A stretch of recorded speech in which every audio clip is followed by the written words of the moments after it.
Why don't you think Trump can win? Okay, so there's two big reasons that have basically condemned Trump to lead the Republicans into what is going to be the second or third greatest electoral defeat in American history. The first one has to do with the nature of the Republican alliance. The reason the Republicans have historically done well at the ballot box, especially in presidential campaigns, is their coalition doesn't fight. So you've got your social conservatives who don't care about military policy. You've got your military voters who don't care about fiscal policy. You have your fiscal policy voters who don't care about national defense, and on and on and on. You've got a relatively tight coalition with only a few factions. No one gets pissed off when another faction gets their way, and everyone shows up to vote. It's reliable. Maybe small, but it's reliable. The Democrats are kind of a mess. You've got your coastal elites, you have your organized labor, and you've got your various minorities, and they fight all the time about everything. They have different opinions on what civil rights even means. I mean, you talk to gays and blacks, you get different answers. You want to talk industrial policy, you talk to Greens and unions, you get different answers.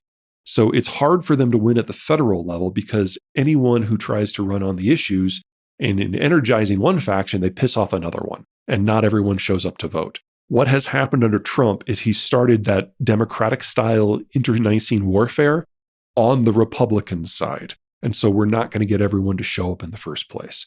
So just on the merits, Republicans will defeat Trump just by not showing up. Second problem, independents. People have forgotten what went down in the midterms.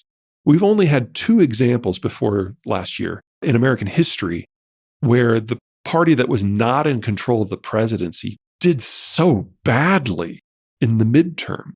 And that's because Donald Trump spent 2 years telling the world that the general elections in the United States doesn't matter. It should all be decided at the primary level where he dominates. Well, for an independent voter, the general election is the only place that you matter. And so the general response was hold my beer. And they voted massively against any candidate that Donald Trump personally endorsed.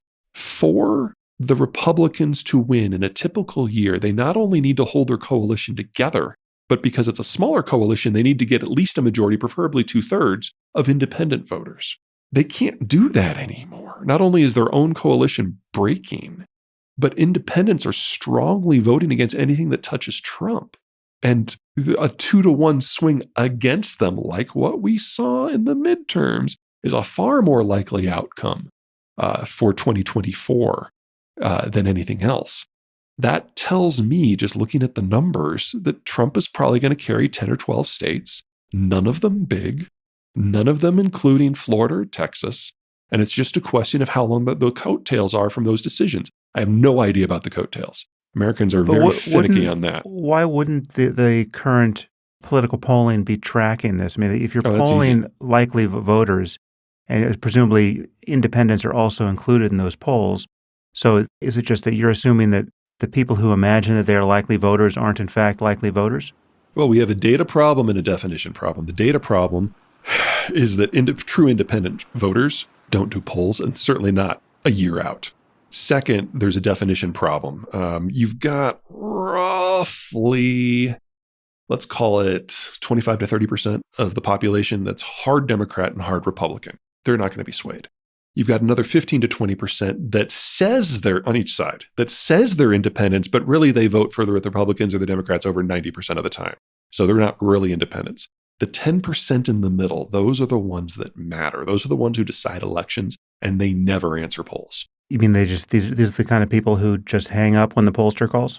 Yeah, exactly. And they don't even start thinking about politics in a meaningful way, oftentimes until they're driving to the voting booth. All right. Well, this is one of your predictions, which has the merit of being confirmable very or disconfirmable. Very easy to vote up or vote no very, very soon. Yes. 7.5 months. We will know. Now, this all, of course, assumes that Biden doesn't die and Trump's not in jail, which are, of course, non-zero risks. Right. What would you expect to happen if Biden died or was... Yeah, if Biden dies after the Democratic convention, then it's Kamala Harris. And in a Harris versus Trump fight, I think Trump would probably prevail. If Trump goes to prison before the Republican convention, then the Republicans have an opportunity to pick someone else, anyone else, And any other Republican would probably wipe the floor with Joe Biden. So timing of the conviction and timing of the death would really matter. And Mm. if we're going to talk about Joe Biden dying, we have to talk about Donald Trump dying because, they're only we're born like an hour and a half apart. What was it, 4 years apart? Yeah, if Trump were to become our next president, he would be the oldest president ever to take office, just like Joe Mm. Biden would be. What is your level of, I mean, you don't strike me as a gloomy guy. You don't strike me as No, I'm not. a lunatic prepper who's spending all your time hedging your bet against the future. What is it like to be you, given that these are the kinds of thoughts you spend a lot of your time, all of your professional time thinking? I actually feel pretty good. The globalized period was a period in history. It was never going to last forever. And now we're in an interregnum between this and whatever comes next. And whatever comes next is going to involve the United States in a very good position. So we're going through the changes right now, and that's awkward and that's painful. And that's part of our political process too. But we've gotten through it before. As to the American political phases, I think, unfortunately, that we're going to go into a much more isolationist retrenchment position, regardless of what happens with our presidential politics. Mm. I think that is a fairly strong belief on both the left and the right now. And even if there was another popular option right now, I don't think we'd be able to really discuss it until the Democrats and the Republicans reform as whatever they're going to be next. But I have confidence there that we'll get there because this is not the first time that our political system is broken down and reformed. It is the sixth.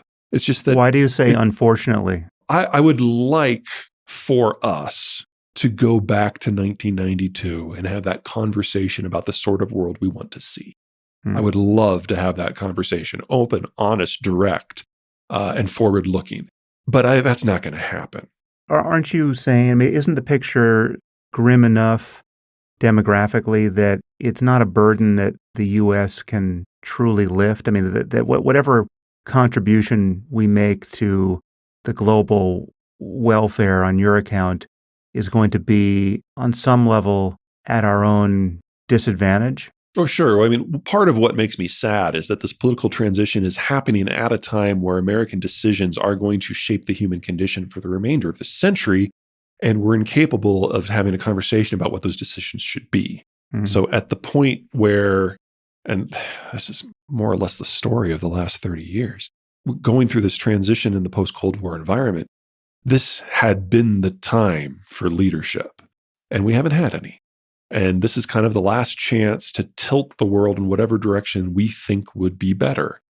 And we're not going to have it this year or next year. I hopefully we'll finish our own internal transition before the next presidential election. But by that point, there's really not a lot that could be done for the Chinas and the Italys and the Germanys and the Koreas of the world. Well, Peter, it's always interesting. Thank you for the time you've taken here. And I'm looking forward to seeing how the conversation with you evolves.